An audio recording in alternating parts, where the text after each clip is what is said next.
This is Father Patrick Briscoe. This is Father Bonaventure Chapman. And welcome to Godsplaining. Thanks to all those who support us. If you enjoy the show, please consider making a monthly donation on Patreon. Be sure to like and subscribe to Godsplaining wherever you listen to your podcasts. So, Father Bonaventure, here Father we Patrick. are. We made it through the introduction of the show. We did. More or less. Yes. But we're going to start off with a fun game today. A game. Let's do it. Okay. I will play along because you proposed it. Word association. Okay. So let's rock. All right. Toads. Water's king. Water. Fire. Ooh. Yeah. Chevrolets. My grandfather. Oh. Smoking jackets. Men. Oh. Suede shoes. Oh, excellent. Elvis. St. John Paul II. Poland. Germany. War. And let's do a good one. So we'll say spatulas. Boy Scouts. Boy Scouts? Why Yeah. Boy Scouts with spatulas? I thought like jump on that one. pancakes or eggs or something. Okay, yeah, no. So here's the deal. When I was a Boy Scout, I once was responsible for cleaning up the breakfast, right? Yeah. So I took everything, I put it in one skillet, all the utensils, Yes. and we had been a little bit careless in this. So I was heating up the skillet to kind of cook off some of the grease and the things that were stuck on it. Well, one of the utensils I happened to put in the skillet was a plastic spatula. Right. And then Yes. I promptly walked away from it all to go and do something else. Yes. I melted that sucker down all the way Yes. to And just the handle. Yep. There was only the handle of the spatula, right? That was it. There was nothing left of it. Yes. Well, my Boy Scout leader, Mr. Blows, kept that spatula for several years. And when I made Eagle Scout in my Eagle Scout Court of Honor, he gifted me this spatula along with an award. Oh, wow. That's great. Just as a reminder, of where we've come from and what we've Yeah. done. Yeah, I have melted. I when I was making Rice Krispie treats for a block party we're having in Buffalo, New York, and must have been in high school or middle school or something. And I was using a rubber spatula to get things stirred up or something. And I picked up the rubber spatula, and there was no rubber on the end of the spatula, so it was just the handle again. So we thought, well, and this plastic solidified, and those were some interesting Rice Krispie treats. They had some chewy bits to them, you could say. Yeah. So we have both melted spatulas, of rubber otherwise. Nice. Mistakes were made. I think cooking mistakes are an important part of Dominican life. Like, that's one of the really important things we went through. Yes. In the novitiate, and I'm not desiring to expose all of those errors, but it's part of it, right? It is. And you attempt things, especially when we were at the House of Studies, there were so many friars who were cooking these large meals. Cooking for 80 men is tough. Yeah, and not all of them were heroic. That's right. These efforts, let's Yeah, say. the men maybe, but not the effort. That's right. Yeah, the men definitely, but not the efforts certainly. But yes. we get to a point, right, where we're looking back in church history, and it's easy to identify particular errors that have long since passed, right? That the church has is clarified various mistakes, Wow. in the long past. But I think it's a little bit harder when you're in the present day to see what's going on, right? Yes. So if we look around, and why do I say that? Because I think there are plenty of things that we can complain about in the present day, plenty of difficulties the church faces, but really drilling down into what the heresy of modern life is. If there's one thing, Yes. If there's one thing that we might point to, I think it's more difficult, right? Because when you have the advantage of history, you're looking back.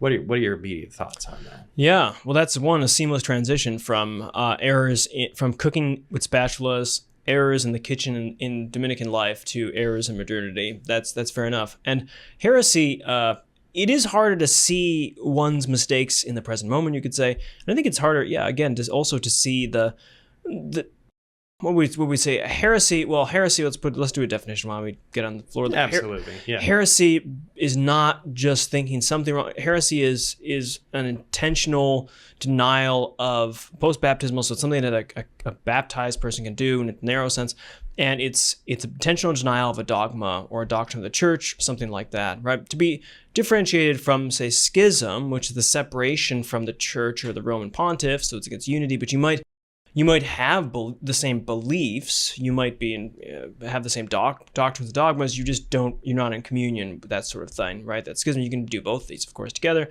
And then apostasy is the entire rejection of the faith, so not just one or two pieces. So heresy is the thing that the baptized Christian, the Christian rejects some teaching, some dogmas, or something like this.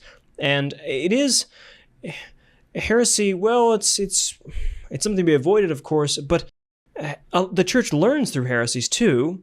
So they're almost endemic, I think, to working out the faith, because the mind is trying to grasp difficult theological matters, and so when doing that, it's not always going to get perfect and pure on things, and that's where the church's magisterium comes in and helps. But that's what, through the history of the councils of the church and the working of the Holy Spirit through the teaching and the tradition. So heresies are horrible things, and yet they are helpful too. But they're hard to see in the time. Most heretics at the time don't consider themselves excited about being heretics. They think they're actually teaching the faith. And I think that's what we talk about with modernity and with today is it's hard to see your obvious denials. It turns out that's right. It's like in life, you might deny something, but you don't explicitly realize that until later and say, yeah, I didn't really actually like that person. I always thought that I was his or her friend, but actually that's not true, on reflection. I think that's probably true for today too, with heresies and modernity. Yeah, I think that's right. It's not possible to be accidentally a heretic. That was your first distinction that I think was really good, right? Like you make a mistake in the kitchen and you don't know because you don't know something. You're not culpable for anything that you're ignorant of in any point in the spiritual life, right? Yeah, that's right. Things that we're not aware of are not sinful because sin requires the assent of the will. And I like that you started out with this clarification. I thought it was very good, right? To point out, well, heresy means something obstinate, a doctrine that has been professed, that is clarified by the church, that you continue to resist or otherwise teach against, right? Yeah. I think When that's presented. important. Yeah, that's right. Do you have a favorite historical heresy, Father Bonaventure? Yeah, I was thinking about this. Subordinationism I do like. And then Americanism, I suppose. We'll do that first. Americanism is a heresy. Nice. Pope Leo XIII. And it's a kind of grab bag of modernization or something of the church, and America is treating, in the late 19th century, trying to highlight some aspects of the Catholic Church in America and less aspects, diminish other aspects of it to make it more palatable to America. And so Pope Leo XIII produces a document that says a famous letter that attacks the so-called Americanism, the heresy of Americanism, which is in this. And so it's neat to have a heresy named after your country. Yeah, that's cool. True. Yeah, Francoism, you don't have that. But subordinationism is a fun one because I think heresies that are close to the truth are more exciting in a way. And you have some sort of sympathy, and it shows the need for the authority of the church in general, or my appreciation of the authority of the church, because subordinationism in its most, obviously we're going to run roughshod over some distinctions, but is that in the Trinity, in the life of the Trinity, even though they're all divine persons, Father, Son, Holy Spirit, there is an ordering, a subordination in some way, and that's where the heresy comes in, I suppose, that's significant between, say, the Father and the Son and the Holy Spirit. So that the Son is subordinated to the Father in some way that you might say he's not equally, whether he's not first. Now, I think this is an interesting heresy because in some ways it seems almost natural.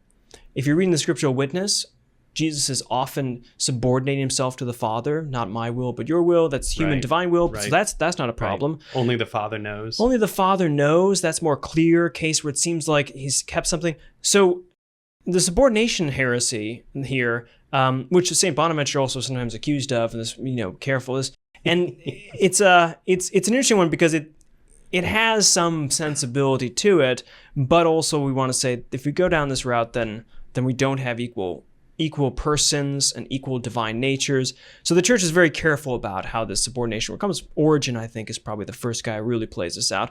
But the heresies are, especially subordinationism or even Arianism, they're floating on some truths, or at least some apprehensions seem reasonable, but need a little help. Right. You know? Right. Do you have a particular heresy as you like to say, as you're fond of saying, it takes a lot of truth to float an error, right? That's right. So I think this principle helps us to see what's going on with Americanism, actually, because for a couple of reasons. One aspect of Americanism that I think we have to be especially conscious of right now, in light of the Synod, for example, coming up this fall, is trusteeism. And we actually have a historical connection to this, because the heart of trusteeism was St. Joseph's Parish in Greenwich Village in New York City, which is now run by the Dominican Fathers of our province, of the province of St. Joseph. So we have this kind of connection. Yeah. We weren't the pastors of the church then, but we are now. And so the ghost of trusteeism, haunt us insofar as we're connected to this parish. But trusteeism is the wielding of power proper to clerics by lay people, right? So dictating, particularly in this form that it took, was dictating that a parish should be run exclusively by its parish council. Right. Now, why does this matter? Not because I want to advance a kind of outdated clericalism, but because there's a real moment of tension here as we're pushing for increasing transparency within the church, as we're looking to be appropriately modern and faithful Catholics, right? We want the laity to be involved. We want the laity to take on any numbers of administrative duties, as much as I'm in favor as much as reasonably possible, right? So there are real tensions here that are still being asked, and I think that's what I want to point out. We're 100 years out of trusteeism, over 100 years out of trusteeism. Right. And it's still, I think, in some ways, a live question. Okay, but what is my favorite heresy? Yes, mine is Arianism. Oh yeah, because of the heresy. It is. That's kind of the biggest of them all, and it's tempting. I think for that reason, it's great. It's not as intellectually sophisticated, but it is easy or engaging, I should say, rather to begin to really pry into who Jesus Christ is. And what does it mean to claim that unlike the Father, he's not unoriginate, but like the Father, he is not created. Yeah, that's right. So that is a deep theological mystery. That's something very profound and something at the heart of the Christian Trinitarian faith, right? I once had a priest describe Arianism very succinctly. He said, "What does it mean to be an Arian?" Well, he said he walked into his chapel once, and the chapel had, over the tabernacle, the words, "The Word was made flesh." Mm-hmm. Right? That beautiful line from the Angels, from the Gospels, that comes to us. And there was some construction being done. And so the word flesh had been taken down. Mm-hmm. And so the chapel just read, "The Word was made." And so there was a perfectly Arian chapel, Yes, that's great. The Word was created, the Word was made. All right. So Arianism, I think, would be my preferred heresy. Yeah, that's sort of the big one. Yeah. But looking back, okay, we kind of step back historically. Mm-hmm. We're taking the bird's eye view, looking at a couple of these big movements, thinking a little bit about what heresy means. There are a lot of things, a lot of ways that the modern world is divorced from the life of the church, from the Christian life, I would say. Yeah. We could say that with confidence. It seems to me to be pretty clear. Yes, sure. Is there, Father Bonaventure, do you think, one principal heresy of the modern age? Or before we dial it into one, what are some of the streams of thought you're seeing today that are problematic? Yeah, well, I think modernity itself needs some definitions and work on, because of course modernism is a heresy, right? We're not. So when we think about modernity, I would think about something more temporal and chronological, a milieu, the kind of cultural engagement we have since, say, the 1600s or something, broadly construed. Modernism, of course, our listeners might be familiar with, is funny enough, it's what Pope Pius X, I think it's 1924. He declares the synthesis of all heresies. So modernism is actually like the synthesis of all the ones mentioned before, things, which is pretty impressive. But modernism is particularly the modernization, the kind of removing of all revelation from the Catholic faith. So as biblical criticism starts to come up in an aggressive way, in historical criticism, in an aggressive way, removing notion of miracles in this way. So a kind of naturalistic, you could say. And disenchantment, that's disenchantment's right, and that does nicely overlap with the understanding of modernity in general. Modernity is at least the stage, if we think of it in modern age versus, say, Middle Ages or the ancient period or something. But the modern period seems to be a time where, of course, science is taking off, and freedom and liberty and political systems are changing. We're moving from, cananships and monarchies to something like democracies. This natural reason is taking over from, say, revelation and authority in this way. So that's the kind of milieu. And if you think about, there are plenty of, we talk about plenty of the bad things about that, the dangers of that.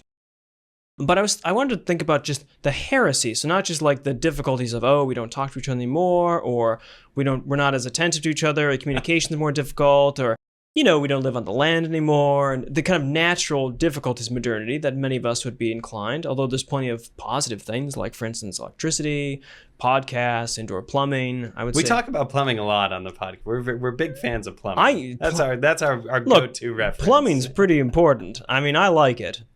So modernity has plenty of good things, but heresy. So if we look at what does modernity have against a specific doctrine of the faith, when I was thinking about it, and it seems like if there's any doctrine of the faith that the modernity, in large scale, denies, is original sin. It seems like if we think about the Enlightenment or modernity or this progress or natural science and all of this, it seems like the doctrine that has gone away or has lost the assertion of and its privileged place as a marker of what is true about reality is original sin, it seems. We've forgotten. So this is kind of like Pelagianism without the hope of salvation. So it's like a secular Pelagianism, because Pelagius says we can get to heaven without this.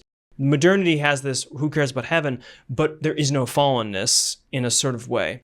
Now you might think actually that's entirely backwards. There's plenty of fallenness. You might think, look at all the wokeness and all the protests and racism and all this kind of thing. So how could people forget original sin? But I think there's something different going on between the kind of protests we have today and a robust understanding of what original sin is. Right. The thing that comes immediately to mind, and since Father Gregory Pine isn't here, I'll have to cite it, right? Yeah. The thing that comes immediately to mind, right, is the question that was once asked by a famous newspaper, what's wrong with the world? Oh, sure. And G.K. Chesterton wrote in his editorial, and he said simply, I am. Signed it. And sure. I think the thing that comes to mind immediately, right, as you're proposing original sin, I do think that there's a loss of the sense of individual responsibility, individual culpability. What have I done, right? All the things that you just mentioned in your list, I think are systems, are structures, right? We talk a lot about these kinds of things. And of course, I think there can be systemic issues. There can be structural sin, structures of sin. This is the teaching of the church, not just my own opinion. So those things are all very real. But I think the emphasis on them in our age means that we have a kind of pause before the idea of personal accountability, personal culpability. And I think that maybe accepting that, maybe the beginning of accepting that more readily begins with or starts with our acceptance of the doctrine of original sin, of saying, well, we're all fallen, we're all broken. Now, people can say that with ease. They say, oh, sure, no one's perfect, right? That's a kind of soundbite.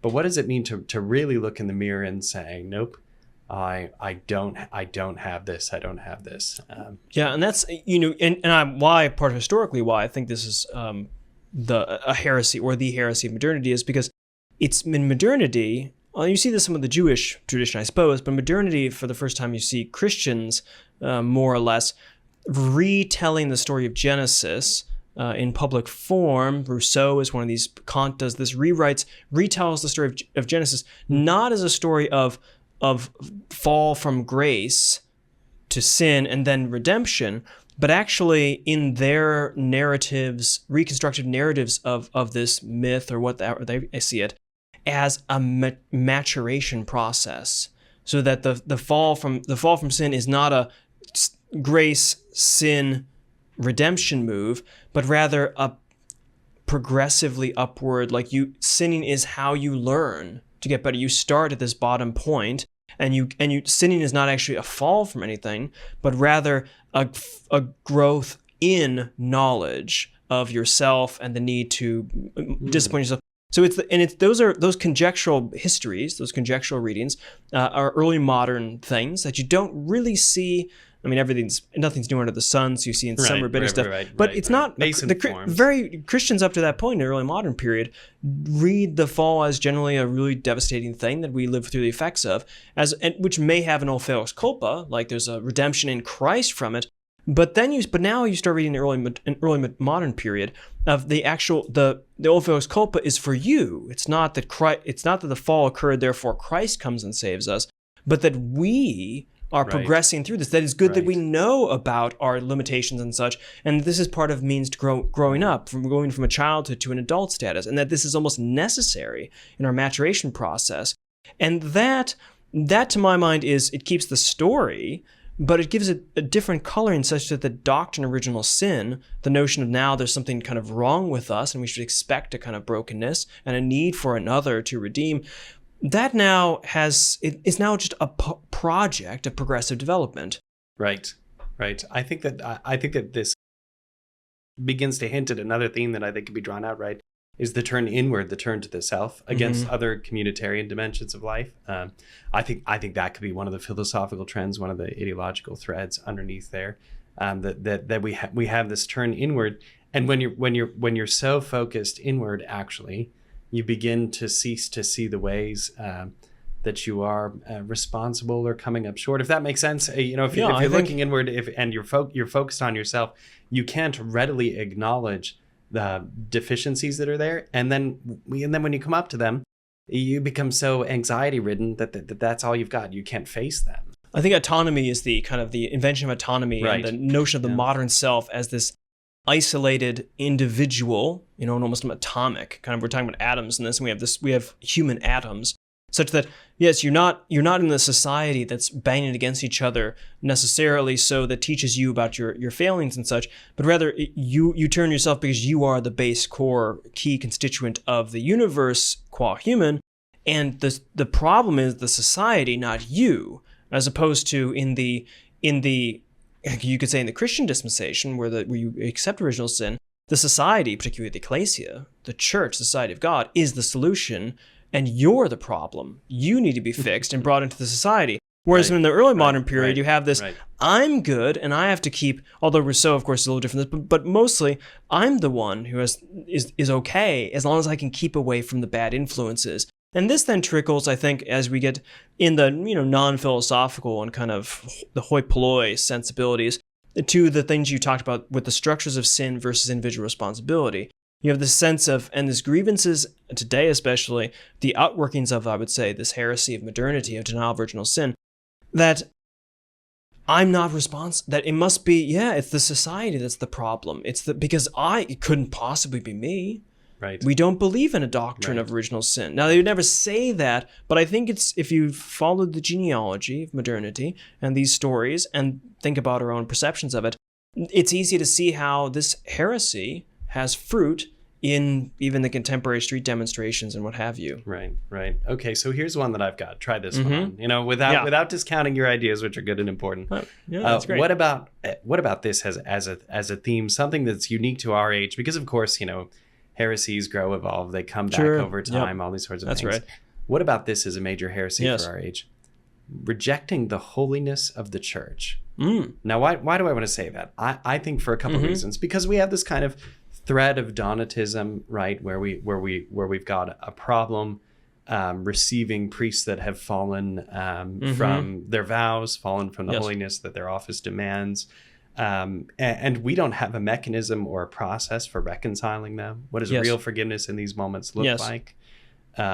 We have very strict legal policies, which I think are necessary, such as the zero tolerance mechanisms for child abusers that have been put in by the Dallas Charter in the early 2000s by the U.S. bishops. Okay, so we've seen real reasons that have prompted part of this question about the nature of the priesthood.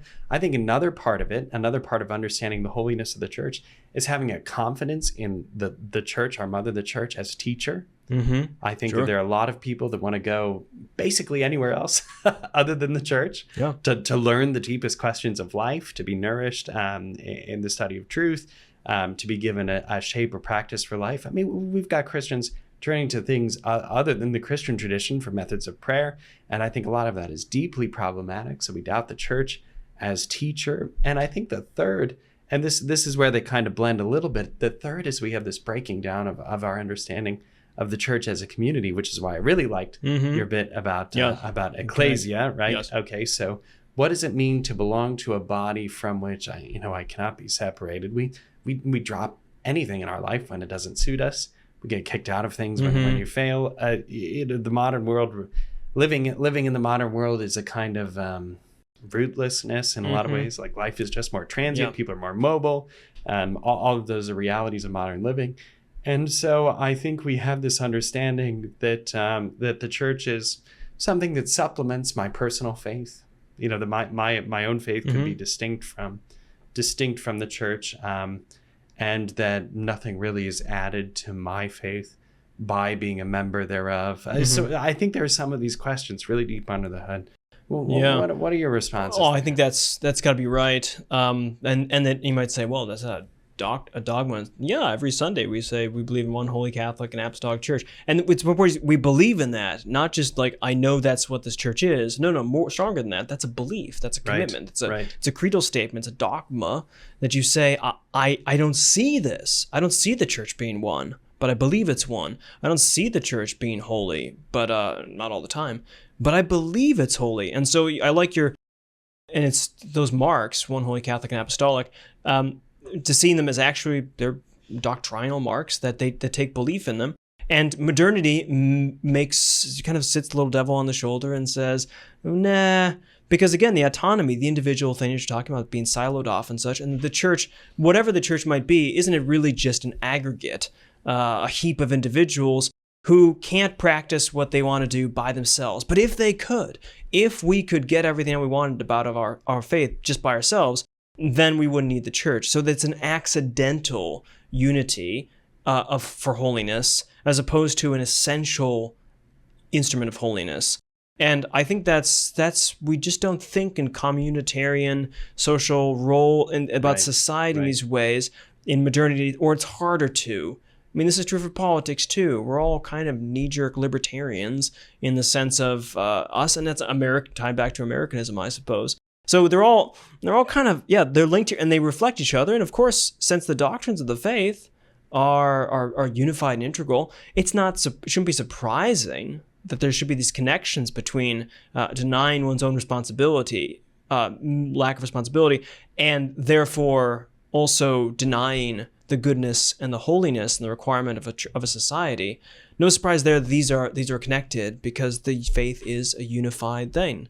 It's not like God picked and chose a few things. He said, well, I'm going to be Trinity, and I'm going to, maybe I'll incarnate. See, can I do the incarnate package of the Trinity thing? Yeah, I can do that. That's great. And what about the church thing? Or can we do the Protestant individual? No, they fill out organically, so that missing one means you hit other ones as well. But I think the holiness of the church in an individualistic era, that's certainly another case for a heresy of modernity. Well, there we've got a few good suggestions. I think nothing conclusive. I don't mean to assert mine over you. I think. Well, I don't. It's not defined. There's the heresy of modernity. I don't know. Yeah, it's a good question. Well, we've got two good proposals here in suggesting original sin, I think, and then suggesting the rejection of the holiness of the church. And that you'll notice that we just provided diagnosis today. Sure. We're diagnosticians. We didn't offer any answers. So we offer these errors, these threads of current thought for you, for our listeners, right? For their continued reflection, I think. To be attentive to the water that you swim in and the ways it might pull you away from the faith. Without making explicit. There's plenty of things that are explicit in the society, but when we talk about the heresies of modernity, the subterranean things you might not even notice because it's so natural. Just like if you were in an Arian encamped area, with the bishop was Arian, you may not have had any idea that you were a heretic, or it would have been normal to think in this way. And so you might not have been guilty, of course, because you weren't intending it, but nevertheless, you would have been drawn away. It would have been good if you did see Christ as equal to the Father and not as made. So even if you're not responsible for denying the holiness of this church in this way or denying original sin, it still would be very good for your soul to know both of these things. So forget culpability and just talk about moving towards a growth in the faith. That's right. Well, as always, our listeners, we hope that these thoughts will help you grow in holiness, to help you grow in your knowledge of the church and your love for Christ. Thanks for listening to Godsplaining. Please follow us on Facebook, Twitter, and Instagram. Like the episode, submit a 5-star review. It helps us. It helps people find the show. Say something creative about whether you liked this episode, whether you have another heresy that we should consider, whether you're on Team Original Sin, whether you're on Team Church Holiness. We could discuss all that in the comments. If you'd like to donate to the podcast through Patreon, follow the link in the description or show notes. There you'll also find links to shop our merch, to get information for upcoming Godsplaining events, and more. As always, we ask for your prayers for us and know of our prayers for you. God bless.